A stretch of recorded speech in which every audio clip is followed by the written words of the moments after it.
Ahoy there, mateys! It is I, Captain Orak. It has been now 2 days since I have last seen you. I hope you are doing well and enjoying your journey to Treasure Island. Today you are in for a treat. You will get a glimpse of what life is like when things get a little, let's say, boring on the schooner. Are you ready for our journey? Let's go. I'm going to share with you our vocabulary for today. Now, your vocabulary, we're skipping all the way to lesson 6. We are going to skip lesson 5. On page 45 is the vocabulary. These are very important words you will need to know. The first word for our chapter we'll be reading today, the chapter is called What I Heard in the Apple Barrel. Word number 1, league, a unit of length about 3 miles long. So if someone says that is 1,000 leagues in the sea, that's a very, very, very long unit of length. Squall, a sudden powerful wind with rain, snow, or sleet. I've dealt with this many a time. Maroon, not the color. The verb, to abandon someone on an island. Duplicity, dishonest behavior meant to trick someone. And predicament, a difficult or dangerous situation. And this chapter we'll be reading today is just that, a difficult and dangerous situation. In the last chapter, we read and finished with the story of Jim Hawkins talking to Long John Silver. And he says here, I had no doubt that Silver was a man to be reckoned with, meaning do not mess with Long John Silver. Chapter 4, What I Heard in the Apple Barrel. Let's read. A few leagues out from Bristol, we ran into some squalls and heavy weather, but this only confirmed the seaworthiness of the Hispaniola. So squalls, remember, bouts of heavy rain and snow and sleet. As we continued our voyage, every man on board the ship appeared to be cheerful. The old sea cook, John Silver, cooked up delicious grub or food, and the men were given generous portions. Squire Trelawney had even purchased a large barrel of apples, and it was left open to any of us who could help ourselves. Or any of us could help ourselves whenever we felt the urge. Captain Smollett disapproved of the apple barrel. No good ever came of that sort of thing, he said to Dr. Livesey. Some good did come out of the apple barrel, though, and I will tell you how it came about. It was the last day of our outward voyage. After sundown, when my work was done and I was on my way back to my berth, it occurred, remember that's where they slept under deck, it occurred to me that I would like an apple. I went to the barrel and found there were only a few left, so I had to climb into the barrel to get one. Can you imagine? There's the barrel. Ooh.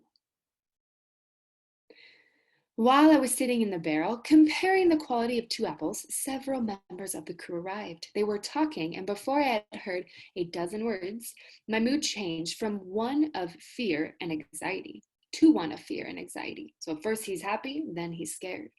You see, their conversation revealed that the lives of all the honest men aboard the Hispaniola depended upon me. Me? Not I, said Silver. Flint was captain and I was part of the crew. I lost my leg on that voyage and old Pew lost his eyes. But I got my hands on some money and it's all safe in the bank. You see, boys, it's not earning that does it, it's saving. Another seaman mumbled something I could not hear. Look here, mate, Silver said in reply. You're young, but you're as smart as paint, and I like to talk to you like a man. You can imagine how I felt when I heard those words, smart as paint. Has that what Silver had said about me the day in Bristol? How dare he? In fact, those were his exact words. I had wanted to pounce on him. So let's stop there. What do you think he means here by saying, I wanted to pounce on him? If a cat is pouncing on something, it usually means it's angry or it wants to attack it, right? So here, Jim Hawkins is angry. How dare he use this same phrase that he's smart as paint, okay, which in my mind, paint isn't very smart. But he wants to pounce on him. He's angry that he used that same language with someone else or words with someone else. But he was unaware I was listening, and he continued to speak. Gentlemen of fortune live rough, and they risk death every day, Silver explained. But when a cruise is done, they've got money in their pockets. Most spend it carelessly, but that's not the course for me. I put it all away. I'm 50 years old now. Once I get back from this cruise, I'll set myself up as a gentleman. My missus has gathered up all my money. She sold the spyglass by now, and I'll meet up with her when I return. So let's think about spyglass being a ship. And Mrs., as if you were writing in class, you have Mrs. Orak or Mrs. Mitchell. Okay, that's how we spell the Mrs. word. Here in school, we just abbreviate it.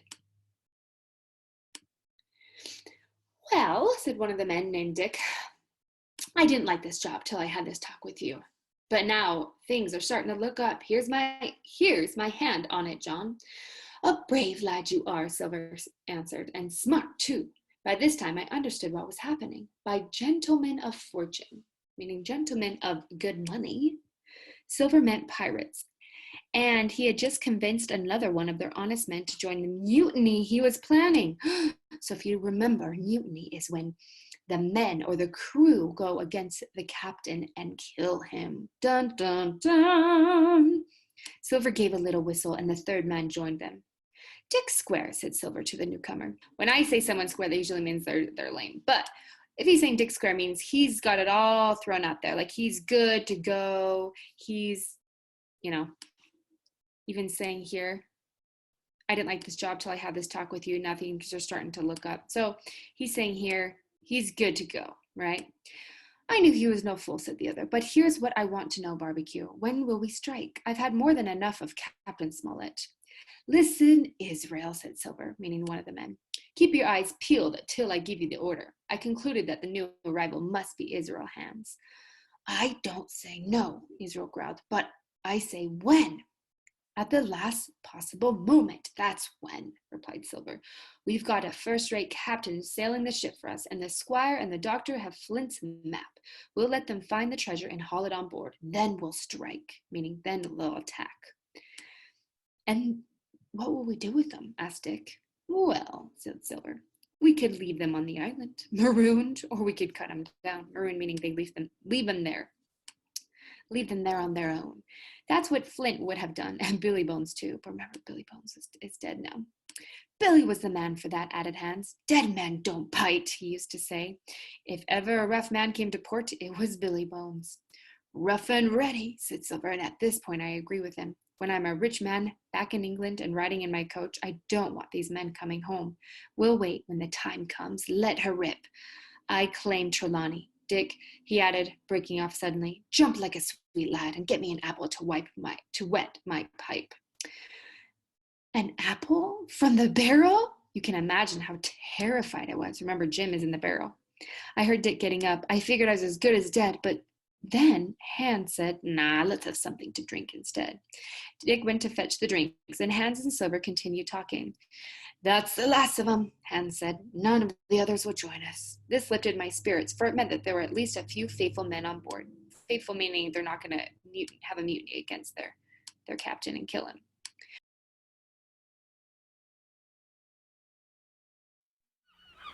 Are you ready, kids? Aye, aye, Captain! I can't hear you! Aye, aye, Captain! Oh! Who lives in a pineapple under the sea? SpongeBob SquarePants!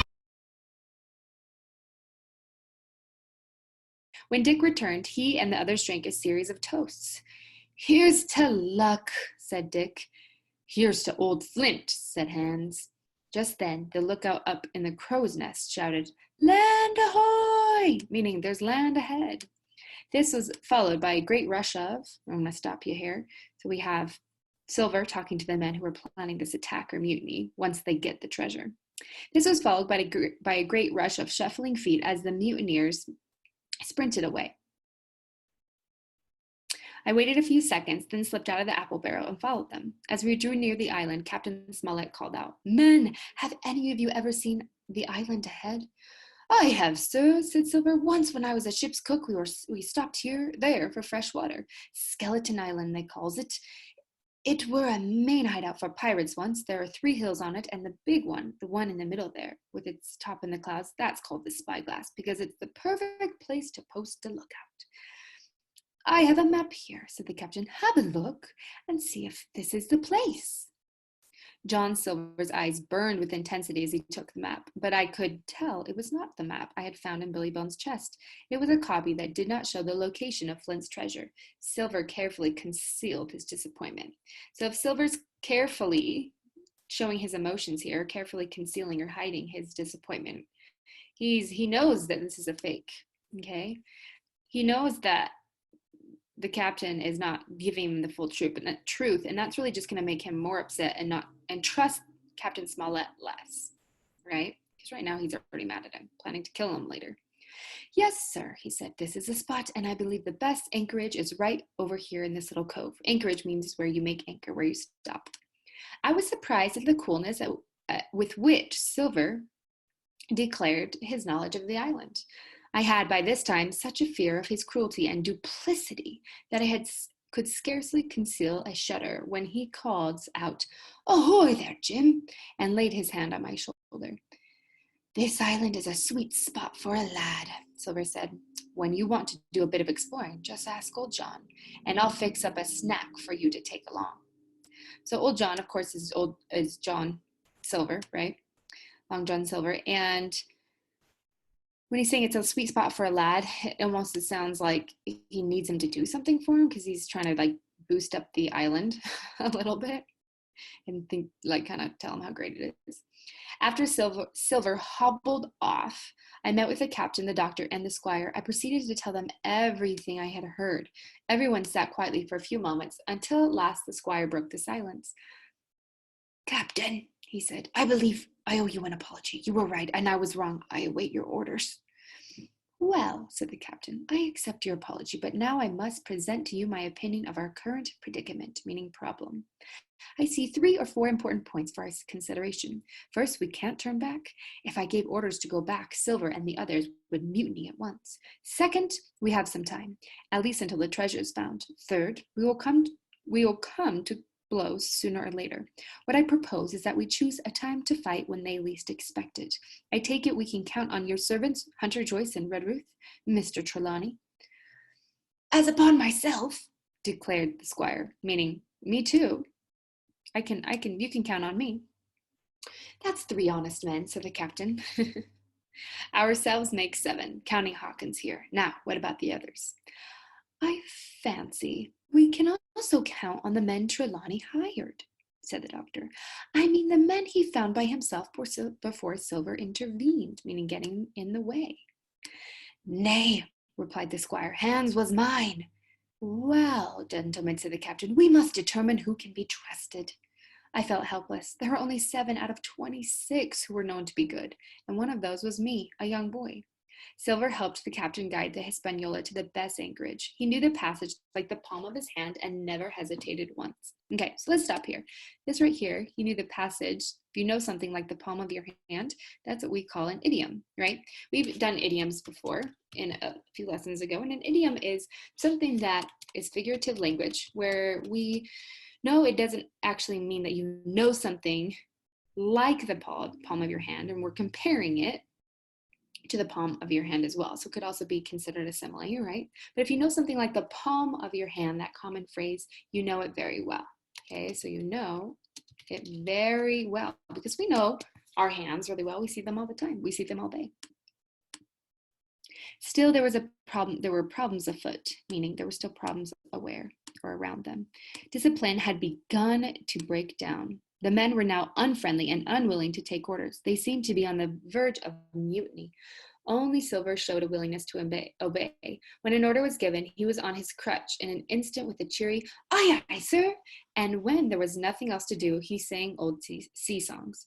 Okay, so obviously he's not a fan of the captain or anyone else, and he just wants to kill the people that would go against him, and he just wants the treasure. It's interesting, the people that seem so cheery in this story are the ones you can't trust very well.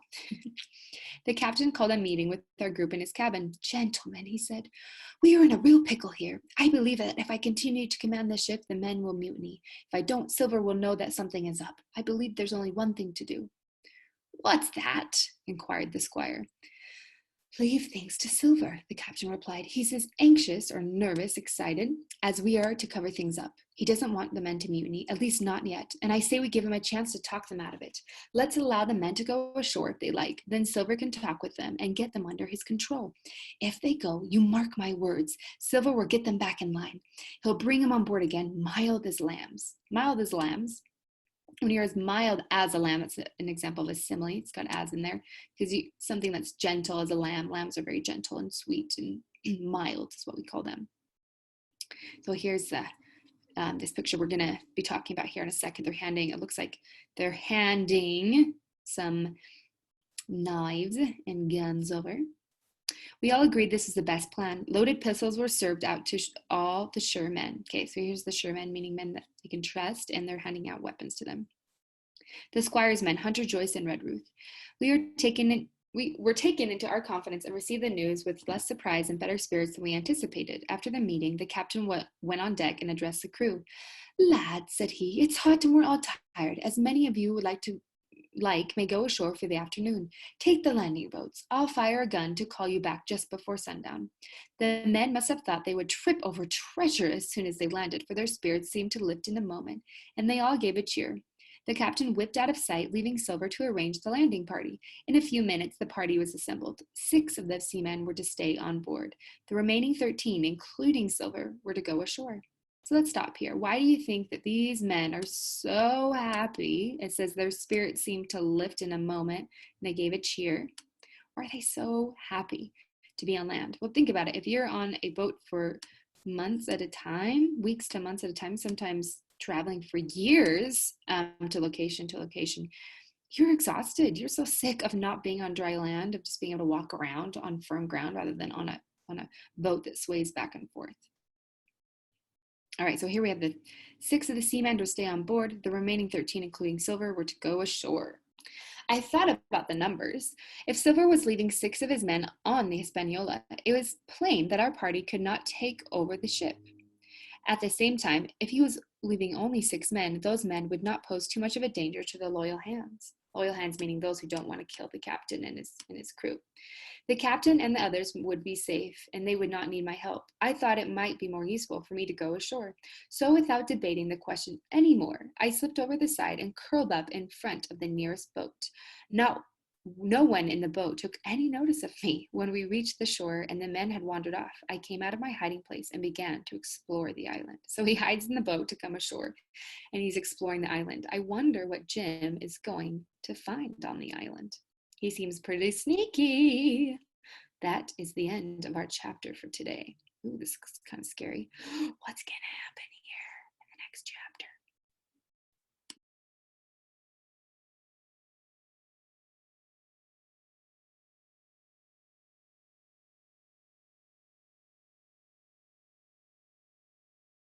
Aren't you the guy who tried to hurt me with the word goodbye? Though it took some time to survive you, I'm better on the other side. All right, so I want you to head on over to this activity page. It is after the vocabulary, and it's on page 47 and 48.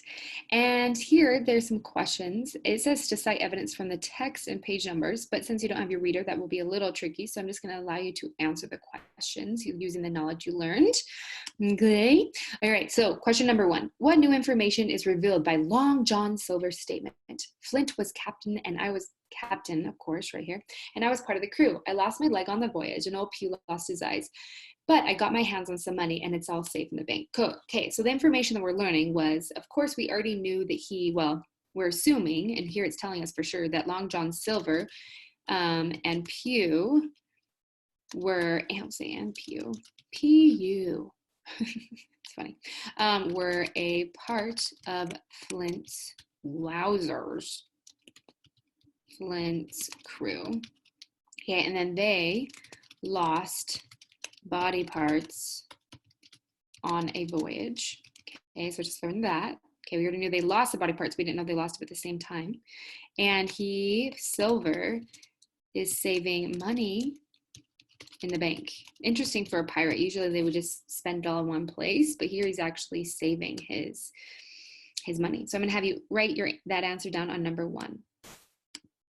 Okay, I'm gonna move ahead. Pause when you need to or go back.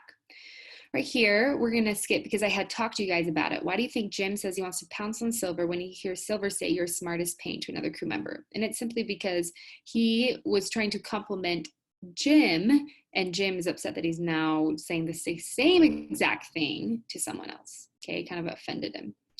All right. I'm going to skip number 3, and I want you guys to go to number 4. Okay, this one you're actually going to answer on your own. Okay, so number 4, I really like this question. Why does Captain Smollett have a copy of the map that does not show where the treasure is buried? Okay, so remember on this part, you can go back to this part. There's a picture as well that explains that Captain Smollett has a copy of the map and does not show where the treasure is buried. So why? Tell me why in your answer here. Why do you think that is? Okay, that will also be part of your exit ticket. Okay, and that is a question I want answered today. The next thing I want you to do is go back to, I'm scrolling so fast you can't even believe it, scroll back to our page numbers 5 and 6. We're going to go over to the character chart, and on the character chart in your activity book you can just simply turn to this as I'm turning to it, something that we've been filling out. So let's head on over to Long John Silver. So what new information did we learn? Okay, so last time we added in a lot of information, and of course blah blah blah blah blah. I'm not going to type it all up again, but these are the things I'm going to add. So add this to whatever you added before. Of course, you include he has like a one leg. He's got this nickname. He's a cook. And then today we learned that he was a part of Flint's crew, and he's saving money in the bank. Okay, so I'm curious what he's gonna do with that. We'll see. Okay, Captain Smollett, anything that new that we learned today about him? This would be adding, as I'm gonna go down here, adding to what we knew already. Captain Smollett, we know that he is hiding. He knows that Silver is planning a mutiny and is trying and is pretending he doesn't know.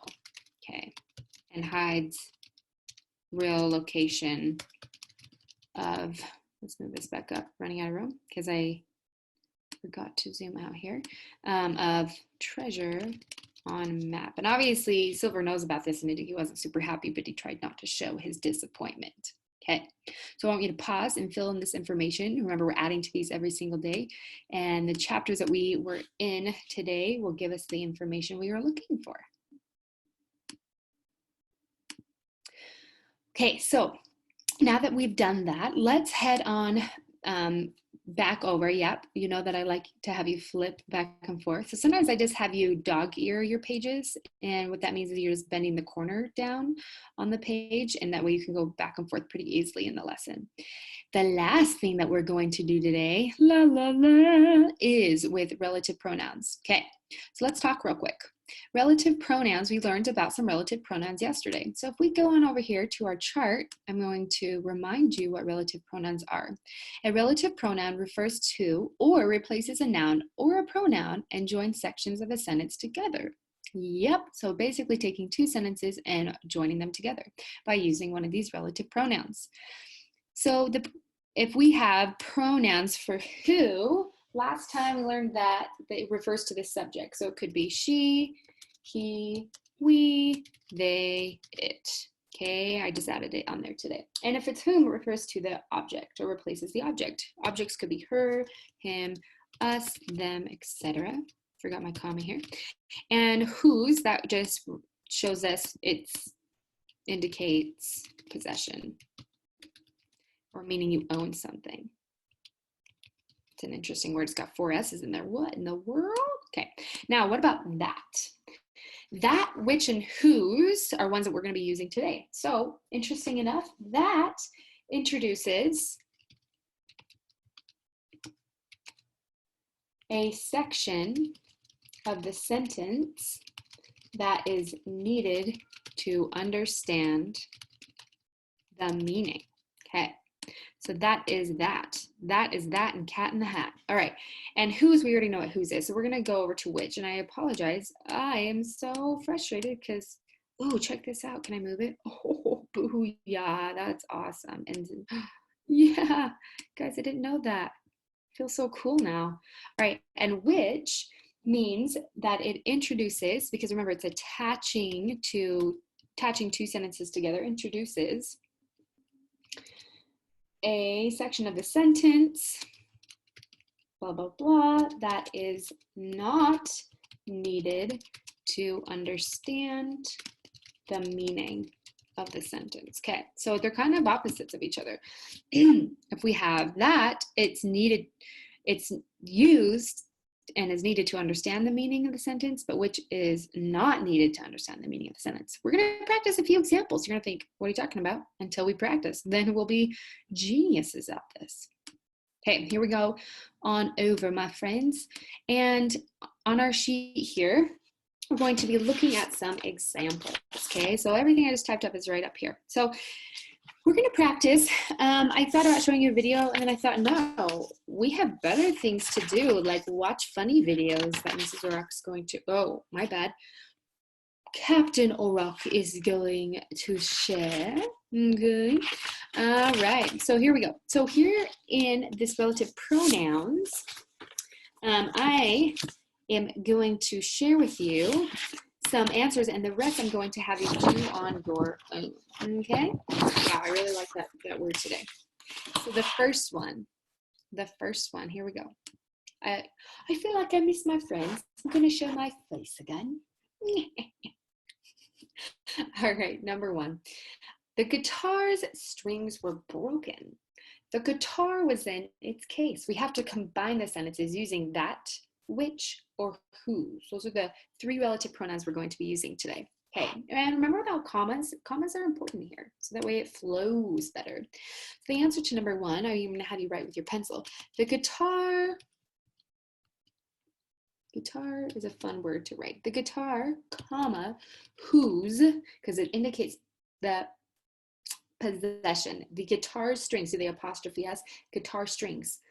Who owns the strings? The guitar does. Okay, it doesn't have to be a live object. Whose strings were broken, there's our other comma, was in its case. It was in its case. You're going to notice that its, its, is not it is together, so you don't need the apostrophe, okay? If it's regarding to it, regarding or referring to the guitar, it doesn't need the apostrophe. All right, so the guitar whose strings were broken was in its case, meaning the guitar was in its case. Okay, we combine the two sentences using whose. Awesome. Number two, the balloon floated away. The balloon was red. So let's think, how can we combine these two sentences using one of those words? So is it important that the balloon is red? Is it needed to understand the meaning of the sentence? Let's see. So we need to combine these two sentences. So we're going to say the balloon, which, wowzers, which is which, hello, which, third time's a charm, was red, floated away. That's so sad. Yeah, so this which, or this relative pronoun, we're going to use which, is not needed to understand the meaning of the sentence as shown in this little box up here. It's not needed. It's not important that we understand that it's a red balloon, right? So we know we're going to use which because it's not explaining the sentence or showing us the meaning of the sentence. Okay, so let's clear this and we're going to head on over to the next one. It's just right here. So let's see here. Gotta really think hard. Okay, this one's a little trickier. Okay, let's just give it a go. It's tricky, but we're going to try it. The mop was left outside in the rain. The mop was soaking wet. We got to combine. Okay, here we go. So we're going to say the mop.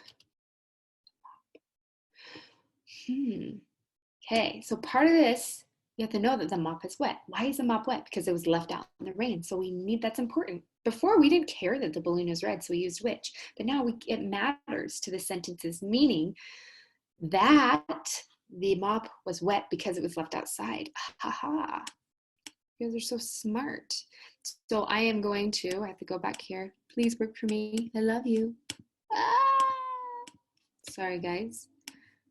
Okay, we're going to start here again. The mop, that, there's our relative pronoun, was soaking wet, was left out in the rain. Yeah, like that. The mop, that was soaking wet because that shows the meaning. Because it was soaking wet because it was left out in the rain. Boom, mic drop. Okay, so let's, are you sick of me yet? Oh, you sick of me yet? Guys, I'm getting out of character here. All right, the bicycle was green. The bicycle had a flat tire. Okay, I want you to do number 4 on your own. Okay, so let's think. Is it important for you to know that the bicycle is green? And is it connected to it having a flat tire? No.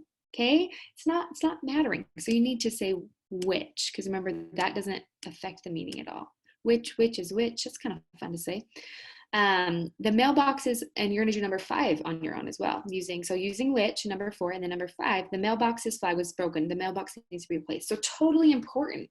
Why does it need to be replaced? Because its flag was broken. So you need to use that. So you need to connect these 2 sentences together. So you could start it out. Let me think here. The mailbox that had a broken flag. I'm giving you a clue of how you can start it using that, okay? So the mailbox that had a broken flag, it's a good way to start your sentence. Okay, I'm done talking here. Here we go. So I'm gonna go ahead and clear my drawings. Oh, my friends, I have here the treasure box, and in the treasure box, there is something inside. Jack, we've missed you.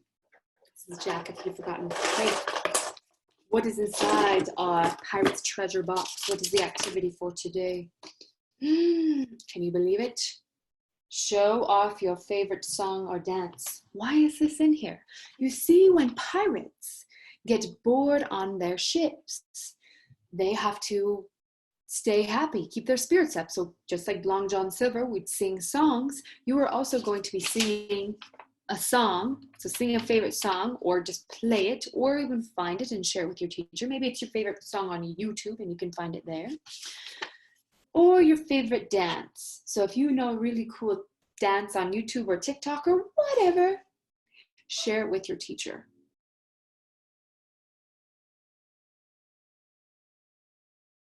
Oh, who lives in a pineapple under the sea? SpongeBob SquarePants. Okay, you can also do the dance yourself. So it can be your own dance that you've learned from one of these things, platforms, and you can share that with your teacher, or it's just something that you're sharing that's your favorite thing to listen to or dance to. Okay, share it with your teacher, email her the link or the video or photo, and it should be a good time. I hope you had a great lesson, and I will see you tomorrow. Aye, aye, over and out.